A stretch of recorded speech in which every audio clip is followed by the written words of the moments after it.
Hi guys, welcome to my Balanced Druid basic guide. In this video, I'll be showing you rotation, abilities, your main abilities, talent choices, honor talent choices, and then single target rotation and AoE rotation.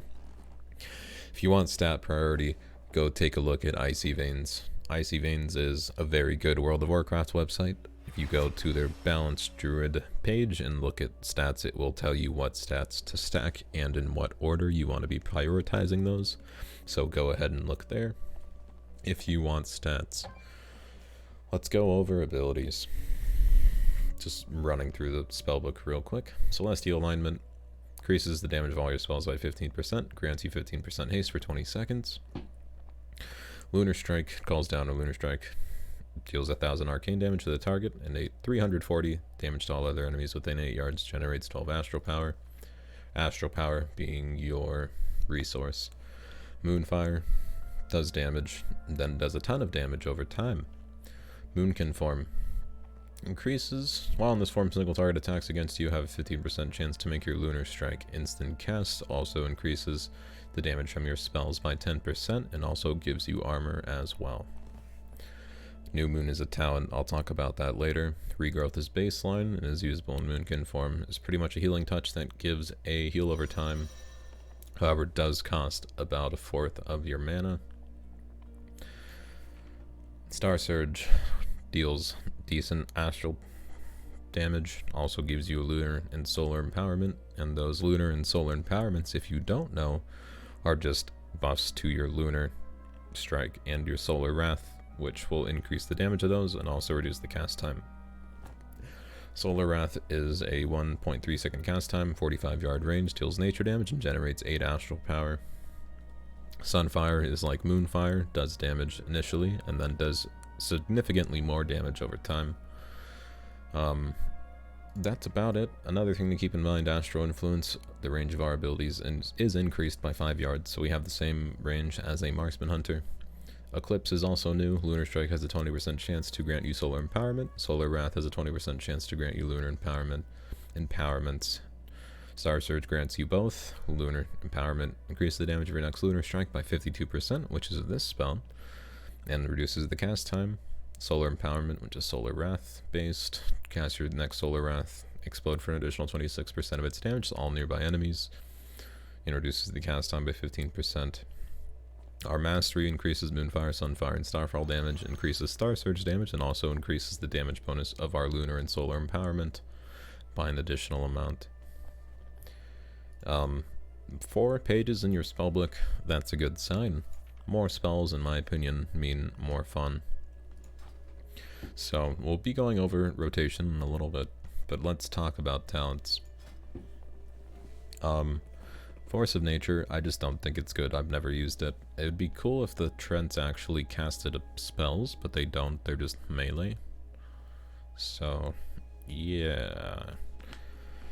For the 15 row, either Warrior Valoon or Nature's Balance. Warrior Valoon makes your next 3 Lunar Strikes instant and generate 40% additional astral power. This is very, very good when you have 3 stacks of Lunar Empowerment. The other choice for the 15 row is Nature's Balance. While out of combat, your astral power rebalances to 50 instead of depleting to empty. Also generates extra astral power while in combat. For the 30 row, I just really like Renewal. Heals you for 30% of max health. For the 45 row, also Restoration Infinity, just better heals. For the 60 row, I do like the stun a lot, so I just always take that. You either have that or the root. Don't think Typhoon's that great, so either the mass root or the stun. For the 75 row, this will be your most versatile row. You can really play whatever here. If you think you're going to be starfalling a lot, I would suggest taking Soul of the Forest. If you're not going to be starfalling a lot, I think Starlord's the best here, actually. And I say that because I have very low haste. I have 13% haste. If you had baseline 20% haste, and then got a 9% haste increase on top of that, you'd have like 30% haste easily. And that's very, very high. And you just have to play this kind of uniquely, but I do like the playstyle of Starlord a lot. Your other choice here is Incarnation, which is, personally, I think a little bit boring, but Increase the damage of all your spells by 25%, which is a 10% difference from Celestial Alignment. Also gives you 15% haste, which is the same as Celestial Alignment. However, in PvP, it should be noted that the 15% haste changes to 40% haste in PvP. Not sure if intentional or if just a bug, but we'll see. So, personally, Star-Lord. That's what I'd do for the 90 row. Stellar Drift increases Starfall's radius, increases its damage, and allows you to cast while moving in Starfall. This would be very good for PvP, Mythics, pretty much anything, I guess. It's like, this is the best row, in my opinion, just off of these two talents alone. Stellar Flare is garbage, though. Don't touch that. So, Stellar Drift, very good. Twin Moons is something I like a little bit more. Moonfire deals 20% additional damage, 20% increased damage. Also hits another enemy within 15 yards of the target. So pretty much you're going to be doing extra damage with Twin Moons. You'll see if I spec out of it, the damage goes to about as much as a Sunfire. When I'm spec'd into it, it does significantly more damage than a Sunfire, and also hits a nearby target, so that's why I take Twin Moons. If you think you're going to be starfalling a lot, though, I would suggest Stellar Drift, because you will just be moving in the starfall as well.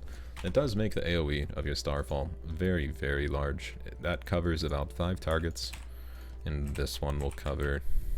I mean, it can cover the 5 targets if you really spread it out, I suppose. Didn't mean to use that, but... yeah, that's Stellar Drift, I guess. I'm going to take Twin Moons most of the time. Maybe in Mythics I'll specifically go into Stellar Drift, but we'll see. For the 100 row, for AoE, Shooting Stars. For non-AoE, New Moon. Shooting Stars is going to be good for Mythics. New Moon will be good for single target. Fury of Elune, I just think it's not that great. If you want to take it, then go for it. I just don't think the damage is that great, especially over the time that it's active. The only good part about it is that it generates 40 astral power, which is about as much as a full moon, which is why I don't take Fury of Elune, because it doesn't hit nearly as hard as a Fury. It doesn't hit, the full moon hits about for 5k instantly. This hits for 2.3k over 8 seconds and generates the same astral power and also has a 1 minute cooldown. So that's why I don't take Fury of Elune. So between these three, either take Shooting Stars for AoE or New Moon for single target. For Honor Talent, Glider's Medallion, Moon Kinhor is pretty much a go-to. Increases the crit chance of all of your allies' spells by 15%. Either Iron Feather Armor, Cyclone is also very good. This is a leveling war mode build, however in Arena you'd want to take Cyclone pretty much all the time. Or Thorns. I just take this for the increased armor and reduced melee crit chance. Your other honor talent I think is very good is Fairy Swarm. Disarms someone and slows them for 8 seconds. Very, very, very good against melee. So if you're gonna Arena, I'd suggest taking Cyclone instead of Moonfeather Armor. And then if you're not gonna take Cyclone, then take Thorns. However, most people will take Cyclone, but Thorns would probably be better for Battlegrounds. So, let's get into the rotation. I'm not going to go over cooldowns or anything because I don't think that's very relevant, and if you don't know how to use your cooldowns correctly, then that's something you just need to learn on your own because it's something you really can't teach someone. So, first things first, put your dots up. I like to start with a full moon because that gets your kind of rotation going. I'm going to top off on Astral Power on purpose, and the reason behind that is Star-Lord. So pretty much how Star-Lord works is once you use one Star Surge, it starts a 20-second timer. Within that 20-second timer, you have a chance to gain 9% haste. You'll see currently I already have the 9% haste buff because I applied so many Star Surges and Starfalls so fast. Now all you have to do is just kind of keep the rotation of pressing Lunar Strike, and then once that Star-Lord falls off again, I'm going to use my 2 Star Surges to get the 2 stacks immediately. And now you'll see again, I already have the 9% haste buff, and this is kind of the ideal rotation I believe you'd want for Star-Lord. Saving your Astral Power for whenever you are completely out of the Star-Lord timer, and then once it falls off, reapply with Star Surge.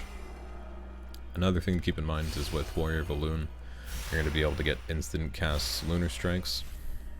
That is just kind of baseline. You're only going to want to use it when you have 3 lunar empowerments. If you don't use it with 3 lunar empowerments, then you're kind of just screwing up. Don't do what I just did there and never let your dots fall off, because that's going to result in a DPS loss. I'm going to use Lunar Empowerment here. I should have used it earlier, but that's fine. You'll see there I have 3 stacks of Star-Lord again. And all you have to do is just reapply your dots, cap out on Astral Power, and reapply your Star-Lord buff. And obviously in between you can use your New Moon and Full Moon. Nothing says you can't. So you'll see I have a lot of empowerment buffs right now, and a lot of Astral Power. If you ever cap out on Astral Power very, very heavily, I mean, you can use that extra Star Surge, but just try to have full Astral Power whenever your Star-Lord falls off. So the AoE situation, it's going to be a little bit different. You're going to want to, I guess, spread your dots a little bit more, like I am currently, and you're going to want to use Starfall a little bit more. That's it. You just use Starfall a little bit more. That's the only change, really. Reapply your dots to both people. Not too hard. You'll see here, I'll probably just throw down another Starfall. Make sure you have your Star-Lord procs. Make sure you don't let them fall off that often. And, yeah, that is Balanced Druid, guys. If you guys like the video, be sure to give the video a thumbs up. It helps me out a lot. Also, check out my live stream. I'll be streaming for months and months on end when BFA drops. Twitch.tv/Paraglass is upper left, also the first link in the description, along with other social media. If you guys like the video, again, give it a thumbs up. Hopefully this guide helps you out, and hopefully you guys enjoy BFA. As always, have a good day, guys, and I'll see you guys later.